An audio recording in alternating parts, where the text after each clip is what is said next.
This is the DP Show, where insanity sounds sane. And now, the man, the myth, the legend in his own mind, D. Palmer.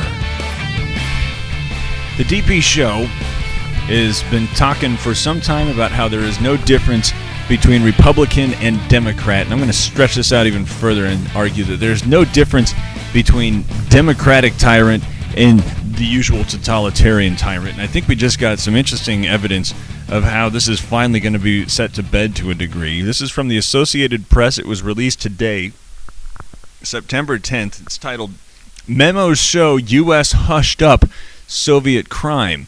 I'll just begin reading. The American POWs sent secret coded messages to Washington with news of the Soviet atrocity. In 1943, they saw rows of corpses in an advanced state of decay in the Katyn Forest on the western edge of Russia, proof that the killers could not have been the Nazis who had only recently occupied the area. For those who need some background on this, the Russians or Soviets during World War II had started moving west and pushing the Nazis out of their country and came into Poland, which had, of course, been partitioned after the Soviet-Nazi pact before the war had officially started between the two sides, in which the Soviets took one half, the Nazis took the other.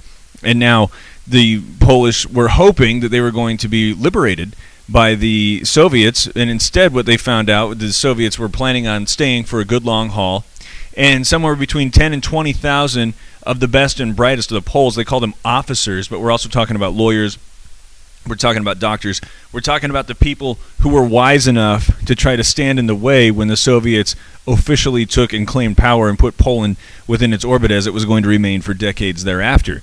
When the word that this massacre had happened, of course, the Soviets just tried to brush it aside and blame it all on the Nazis because they're here liberating the Nazis.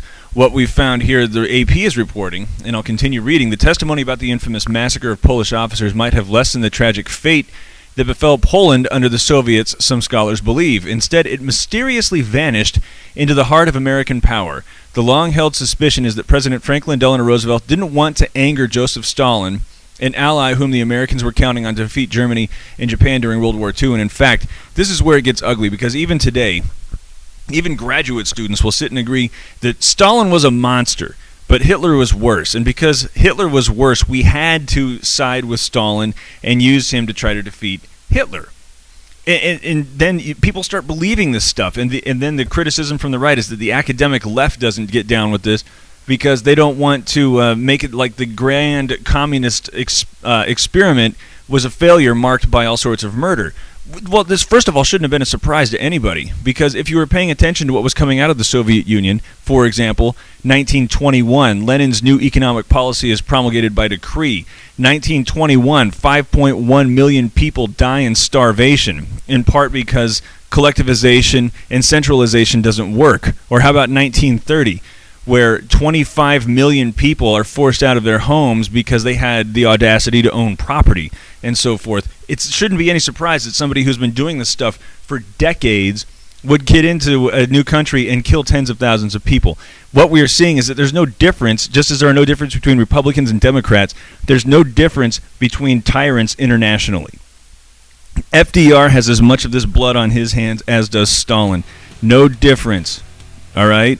The BP Show is coming up. This has been the DP Show on iTalk 106.7.